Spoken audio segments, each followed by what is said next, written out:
కాళికామాత కటాక్షం కోసం లీలావతి హోమం చేస్తూ ఉండగా శక్తులను తట్టుకోలేక కింద పడిపోతుంది. లీలావతి ప్రాణాలను కాపాడ్డానికి రుద్ర తన శక్తులను ఆమెకిస్తాడు. విష్ణుగుప్తాతో లీలావతికి పెళ్లి చేయాలని మహారాజు భావించగా ఇది అన్యాయమని మహారాజును ప్రశ్నిస్తాడు రుద్ర. మహారాజుకు ఎదురు చెప్పిన నేరానికి రుద్రను కొట్టి చెరసాలలో పడేస్తారు. మరోవైపు గులాబీ రేకులతో నింపిన పాలరాతి నీటి తొట్టెలో ఒంటిమీద నూలుపోగు కూడా లేకుండా స్నానం చేస్తోంది లీలావతి. ఆమెకు ఇద్దరు చెలికత్తెలు స్నానం చేయడంలో సహాయం చేస్తున్నారు.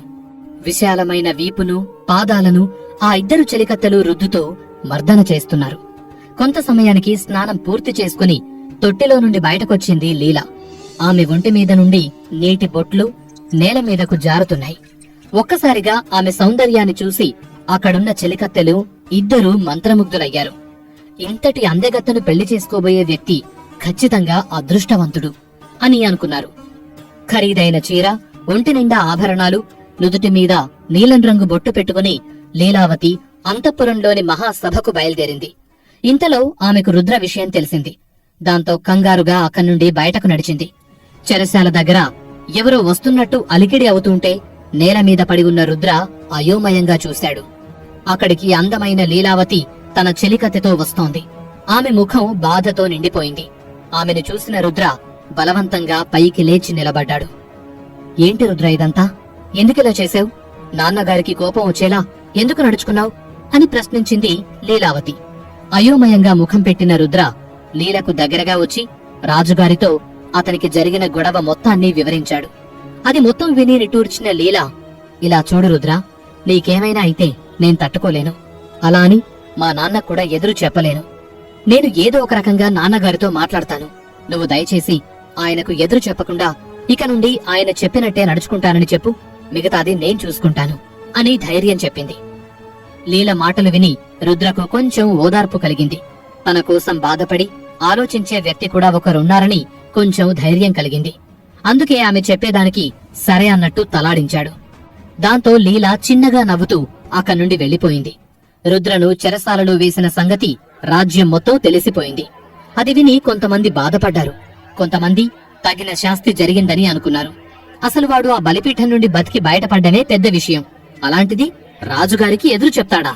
అలాంటి వాడికి ఇలాగే జరగాలి అని వెటకారంగా అన్నాడు కావడి మోస్తున్న ఒకతను. కొంచెం నోరు మూసుకుంటావా? అతనే లేకపోతే మన యువరాణి లీలావతి ప్రాణాలు కోల్పోయేది. అతను ఎంతో కష్టపడి ఆమెను కాపాడాడు అని మాట్లాడింది ఒక ఆవిడ. విషయం తెలుసుకున్న సుభాష్ చక్రవర్తి ఎంతో సంతోషించాడు. ఆతృతగా చెరసాల దగ్గరికి వెళ్లి రుద్రను రెచ్చగొట్టాడు. నీకెంత ధైర్యం ఉంటే మహారాజు గారికి ఎదురు చెప్తావు? ఆయన కాబట్టి నిన్ను చెరసాలలో వేశాడు. నాలాంటి వాడైతే ఉరికంబ వెక్కించేవాణ్ణి అన్నాడు సుభాష్. కోపంగా అతని వైపు చూసిన రుద్ర, నీకు మళ్లీ చెప్తున్నాను, దయచేసి నాకు కోపం వచ్చేలా మాట్లాడొద్దు. చాలా ఘోరంగా దెబ్బతింటావు అని హెచ్చరించాడు. ఆ మాటతో సుభాష్ కోపం ఇంకా ఎక్కువైంది. చెరసాల తలుపులు తీయమని భటులను ఆజ్ఞాపించాడు. రాజుగారికి మేనలుడు కావటం వల్ల అతని మాట చెల్లుబాటవుతుంది. అందుకే తలుపులు తీశారు. ఆవేశంగా లోపలికి వెళ్లి రుద్రను పట్టుకుని పిడిగుద్దులు గుద్దాడు సుభాష్. బాధతో గట్టిగా అరిచాడు రుద్ర. ఇంతలో కొంతమంది రాజగురువులతో అక్కడికొచ్చిన రాజు అక్కడి సన్నివేశం చూసి ఆశ్చర్యపోయాడు. సుభాష్ అని గట్టిగా అరిచాడు. అప్పటికే రుద్రను కొట్టడంలో సుభాష్ బాగా అలసిపోయాడు. ముఖానికి పట్టిన చెమటను తుడుచుకుంటూ చెరసాల నుండి బయటకొచ్చి, క్షమించండి మావయ్య, ఈ నీచుడు మీ గురించి తప్పుగా మాట్లాడాడు. అందుకే కోపం తట్టుకోలేక చేయి చేసుకోవాల్సొచ్చింది అన్నాడు. ఎంత కోపం వస్తే మాత్రం మీ హద్దులు మీరితే ఎలా అని కోపంగా కళ్ళు పెద్దవి చేశాడు రాజు. సుభాష్ చక్రవర్తి ఆయనకు మళ్లీ ఒకసారి క్షమాపణ చెప్పి అక్కడి నుండి వెళ్లిపోయాడు. చెరసాలలో ఉన్న రుద్ర కింద పడి నీళ్లు నీళ్లు అని మూలుగుతున్నాడు. ఆ మాట విన్న మహారాజు ఒక భటుణ్ణి నీళ్లు తెమ్మని చెప్పి పంపించాడు. ఇంకొక ఇద్దరు లోపలికి వెళ్లి రుద్రను బలవంతంగా పైకి లేపారు. రాజు అతని దగ్గరికెళ్లి, ఇలా చూడు రుద్ర, ఇప్పుడు నేను చెప్పే విషయం జాగ్రత్తగా విను. ఒకానొక సమయంలో నీకు లీలకు నిశ్చితార్థం చేసిన పత్రం నీ దగ్గరే ఉండిపోయింది. దాన్ని మాకిచ్చావంటే నీకు ప్రాణహాని లేకుండా చూసుకుంటాను అని నిదానంగా చెప్పాడు. ఆ మాట విన్న రుద్ర బలవంతంగా నవ్వాడు. అతని నోట్లో నుండి అప్పటికీ రక్తం కారుతూనే ఉంది. రాజతంత్రం. రాజుగారు మహా తెలివైన వాళ్లు. ప్రేమగా నాతో మాట్లాడి నిశ్చితార్థం పత్రాన్ని చేజిక్కించుకుంటే నా అడ్డును సులభంగా తొలగించుకోవచ్చు అనుకుంటున్నారు. అది ఎప్పటికీ జరగదు అని అన్నాడు. ఇంతలో ఒకతను నీళ్లు తీసుకొచ్చి రుద్ర చేతికి ఇవ్వబోయాడు. ఆ నీళ్ల పాత్రను మధ్యలో అందుకున్న మహారాజు ఆ నీళ్లన్నీ తాగేసి, ఇక నుండి అతనికి తినడానికి తిండి, తాగడానికి నీళ్లు ఇవ్వకండి, అప్పుడే అహంకారం తగ్గి మన దారికొస్తాడు అని కోపంగా అన్నాడు. ఆ మాటతో రుద్రను పట్టుకొని ఉన్న భటులు అతన్ని వదిలేశారు. దాంతో పట్టుతప్పి కింద పడిపోయాడు రుద్ర. రాజు అతని వైపు చూసి అక్కనుండి వెనక్కి తిరిగాడు. మీరు చేసే ఈ అన్యాయాలన్నీ లీలకు తెలిస్తే ఏం జరుగుతుందో తెలుసా అని అమాయకంగా అన్నాడు రుద్ర. ఆ మాటతో వెనక్కి తిరిగిన మహారాజు, పిచ్చి రుద్ర, నువ్వింత అమాయకుడివి అని అనుకోలేదు అని అక్కనుండి వెళ్లిపోయాడు. ఆ మాటతో రుద్ర అనుమానంలో పడ్డాడు. అయినా ఈ రుద్ర ఇంత అమాయకంగా ఉన్నాడేంటి? కోటలో జరిగేదంతా యువరానికి తెలియదనుకుంటున్నాడా? దీనికంతటికీ కారణం యువరాణి లీలావతే అని భటులు మాట్లాడుకుంటున్న మాటలు రుద్ర చెవిన పడ్డాయి. బలిపీఠం దగ్గర లీలా అతన్ని చూసి నవ్విన నవ్వు రుద్ర కళ్లలో మెరిసింది. రాజు ఇంకా భటులు మాట్లాడుతున్న మాటలు విని అతనిలో అనుమానాలు ఇంకా పెరిగాయి. ఒంటికి తగిలిన గాయాలు, మనసులో అనుమానాలు అతన్ని చిత్రహింస పెడుతున్నాయి. నాకంటూ ఈ ప్రపంచంలో ఎవరూ లేరా అని అనుకుంటున్న సమయంలో అతని జేబులో ఉన్న ముత్యాల మాల నుండి ఒక చిన్న స్పర్శ తెలుస్తోంది. బలవంతంగా పైకి లేచి ఆ మాలను చేతిలోకి తీసుకున్నాడు. అదొక అందమైన ముత్యాల మాల. దానికి మధ్యలో ఒక రుద్రాక్ష ఉంటుంది. ఆ మాలను రుద్ర వాళ్ల నాన్న అతనికి బహుమతిగా ఇచ్చాడు. అతను సాధన చేసిన ప్రతిసారి తన శక్తులు కొన్ని ఆ మాలలోకి వెళుతూ ఉంటాయి. ఆ మాలను చూసిన వెంటనే అతనిలోని రౌద్రం పెరిగింది. ఆ మాలను ముందు పెట్టుకుని నిటారుగా కూర్చున్నాడు. రుద్రలో బయట వాళ్లకు తెలియని ఇంకొక కోణం కూడా ఉంది. అదేంటో చూద్దాం. ముందు రోజు రాత్రి దెబ్బలతో కింద మీద పడి నేరుగా తన అంతఃపురానికి చేరుకున్నాడు రుద్ర. అతనుండే గది కొంచెం చిన్నది. ఆ రాజ్యంలో ఉండే ఉద్యోగులకు ఉన్నటువంటి సదుపాయాలు ఇతనికి కూడా ఉన్నాయి. కాకపోతే ఆ రాజ్యపు యువరాణిని పెళ్లి చేసుకునే అల్లుడికి ఉన్నంత ఘనంగా ఆ గది ఉండదు. రుద్ర స్నానం చేసి వేరే బట్టలు వేసుకుని కొంత సమయం సేద తీర్చుకున్నాడు. లీలావతికి తన శక్తి మొత్తం ధారపోయటం వల్ల అతను చాలా బలహీనంగా కనిపించాడు. తక్షణమే అతనికి శక్తి అవసరమనిపించింది. వెంటనే దగ్గరలో ఉన్న ఒక పుస్తకాన్ని అందుకున్నాడు. అది బోధి ధర్ముడి శక్తులకు సంబంధించిన పుస్తకం. అతను గత 10 ఏళ్లుగా ఆ పుస్తకంలో ఉండే విద్యలను అభ్యసిస్తూ ఉన్నాడు. ఆ పుస్తకం తన తండ్రి గారు అతనికిచ్చారు. ఆ పుస్తకాన్ని తీసుకుని ఆ ఇంటికి వెనక భాగంలోకి వెళ్లి సాధన చేయడం మొదలుపెట్టాడు. అప్పటికే చీకటి పడటం వల్ల ఆకాశంలో చంద్రుడు అందంగా కనిపిస్తున్నాడు. ఆ వెన్నెల వెలుగులో తన సాధనను కొనసాగించాడు రుద్ర. ప్రతిరోజు ఇలాగే చేస్తాడు. కాని ఆ విషయం బయటెవరికీ తెలీదు. అతనికి ఇలాంటి యుద్ధ విద్యలు వచ్చని బయటెవరికీ చెప్పొద్దని, వాటిని చూపించడానికి సరైన సమయం వస్తుందని అప్పటి వరకు ఎదురు చూడమని చెప్పాడు వాళ్ల నాన్న. ఎవరైనా రెచ్చగొట్టినా కూడా కోపాన్ని అదుపు చేసుకోవాలి కాని వారి మీద ఎట్టి పరిస్థితుల్లో నీకున్న శక్తుల్ని వాడకూడదు అని గట్టిగా చెప్పాడు. ఇదేమీ తెలియదు కాబట్టి ఆ రాజ్యంలో ప్రజలందరూ రుద్రను పనికిరాని వాడిగా పరిగణిస్తున్నారు. రుద్ర జేబులో ఉన్న ఒక రుద్రాక్షమాలను తీసి అతని మెడలో వేసుకున్నాడు. అతను సాధన చేస్తున్న సమయంలో ఆ రుద్రాక్ష నుండి వెలుతురు బయటకొస్తోంది. ఆ వెలుతురు బయటకొస్తున్నప్పుడు రుద్ర ఒంట్లో శక్తి చేకూరుతున్నట్టు అతనికి అనిపిస్తోంది. చివరగా ఆ రుద్రాక్ష నుండి పచ్చరంగు వెలుతురు బయటకొచ్చింది. దాంతో అతనికి కావలసినంత శక్తి చేకూరినట్టు రుద్రకు అర్థమైపోయింది. దాన్ని వేసుకుని సాధన చేస్తే కోల్పోయిన శక్తిని తిరిగి పొందవచ్చు అనే ఒక వరం అతనికుంది. కాని రుద్ర దాన్ని కేవలం తగిన శక్తి కోసం మాత్రమే ఉపయోగించేవాడు. దాన్ని ఎప్పుడూ కాళీమాత కటాక్షం కోసం ప్రయోగించలేదు. ఆ రోజు రాత్రి రుద్ర గాఢ నిద్రలో ఉండగా ఏదో ఒక ఆకారం అతని దగ్గరికొచ్చి అతని మీద దాడి చేస్తున్నట్టు అనిపించింది. నిద్రలో నుండి ఉలిక్కిపడి లేచాడు. అతను అలా లేవడంతో ఆ ఆకారం రుద్ర పుస్తకాలను కింద పడేసి మాయమైపోయింది. అందులో నుండి ఒక కాగితం ఎగిరి రుద్ర చేతికొచ్చి చేరింది. రుద్రకు అదంతా అయోమయంగా అనిపించింది. వెంటనే అతను ఆ కాగితంలో ఉన్న విషయాన్ని చదవడం మొదలుపెట్టాడు. రుద్ర, ఈ కాగితం నీ చేతికొచ్చిందంటే నువ్వేదో ఆపదలో ఉన్నావని అర్థం. నీకు ఒక విషయం చెప్తున్నాను, గుర్తుపెట్టుకో. నువ్వు ఎవరిని నమ్మడానికి వీల్లేదు, ముఖ్యంగా వర్మ రాజవంశస్థులను. నువ్వు అస్సలు వర్మ వంశానికి సంబంధించిన వ్యక్తివి కాదు. నీ తండ్రి ఒక సాహసవంతుడు. ఆయనకు తగ్గట్టే నువ్వు కూడా ఎంతో ధైర్యవంతునివి. నీ వంశం భైరవుడి వంశం. మీ వంశంలో చివరగా మిగిలిన వారసుడివి నువ్వే. మీ వంశానికి సంబంధించిన వ్యక్తి ఇంకొకరు కూడా ఉన్నారు. నీకు వర్మ కుటుంబీకుల నుండి ఎటువంటి ఆపద రాకూడదని నిన్ను వాళ్ల కుటుంబంలో పెంచడం జరిగింది.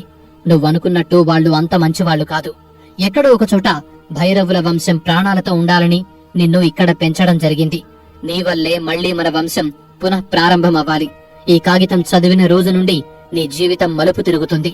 నీకేదైనా ఆపద వస్తే నీ దగ్గరుండే పూసల మాలతో కాళీమాత కటాక్ష పూజలు చెయ్యి.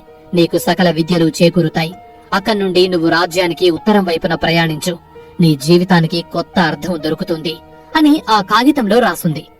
ఆ ఉత్తరాన్ని చదివిన వెంటనే రుద్ర గట్టిగా నిట్టూర్చాడు. భైరవుల వంశం గురించి అతను కథలు కథలుగా విన్నాడు. అంత పెద్ద వంశానికి అతను చివరి వారసుడని తెలుసుకుని ఎంతో సంతోషించాడు. అతని మనసులో ఎప్పుడూ ఒక ఆలోచనుండేది. వర్మ వంశంలో పుట్టి ఎందుకు పనికిరాని వాడిలా ఉన్నాను? ఎందుకు ఎవరూ నన్ను సరిగా పట్టించుకోరు?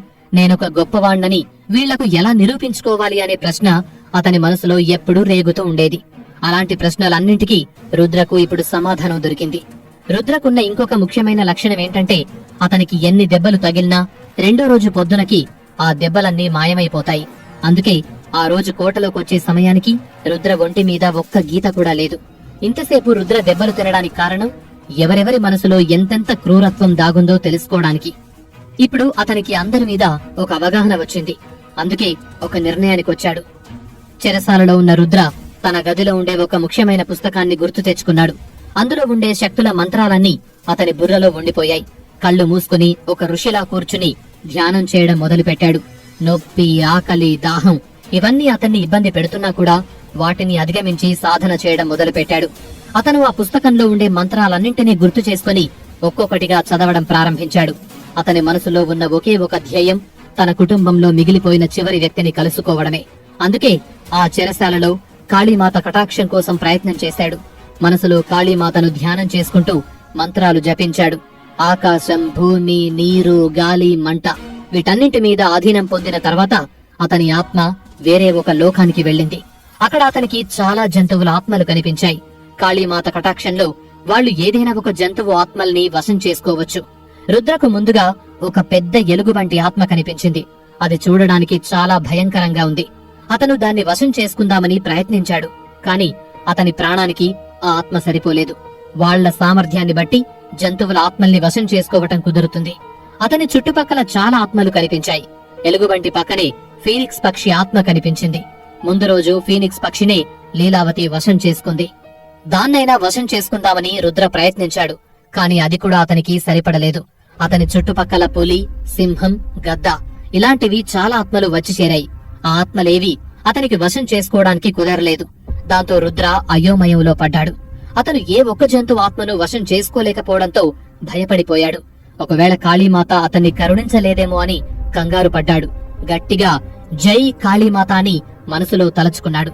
ఇంతలో మబ్బుల్లో నుండి ఒక భయంకరమైన గర్జన వినిపించింది. అది వింటూనే మిగతా ఆత్మలన్నీ భయంతో ఒక్కడుగు వెనక్కి వేసి ఆ గర్జనకు తలదించాయి. రుద్ర అయోమయంగా మేఘాల వైపు చూశాడు. అతనికి మేఘాలు కనిపిస్తున్నాయి కాని అక్కడ ఎటువంటి ఆత్మ కనిపించలేదు. తర్వాత గర్జనతో పాటు మంటలు రేగడం కనిపించాయి. దాంతో మిగతా ఆత్మలన్నీ భయంతో వణికిపోయాయి. అది గమనించిన రుద్ర మేఘాల వైపు మళ్లీ చూశాడు. ఆ మేఘాల వెనుక భయంకరమైన ఆత్మ ఏదో ఉన్నట్టుంది. వశం చేసుకుంటే అలాంటి దాన్ని వశం చేసుకోవాలి. అప్పుడే మనం మిగతా వాళ్లకంటే బలంగా ఉంటాం అనుకున్నాడు. ఇంతలో మేఘాల్ని చీల్చుకుంటూ మబ్బుల్లో నుండి మంటలు కక్కుతూ బయటకొచ్చింది ఒక భయంకరమైన డ్రాగన్. అది కోపంగా ఆకాశంలో పల్టీలు కొడుతూ మంటలు కక్కుతోంది. దాని రెక్కలు రక్తపు కత్తుల్లా ఉన్నాయి. దాన్ని చూస్తే రుద్రకు గుండెల్లో వణుకు పుట్టింది. ఇంతటి భయంకరమైన ఆత్మను నేను వశం చేసుకోగలనా అని మనసులో అనుమానం రేగింది.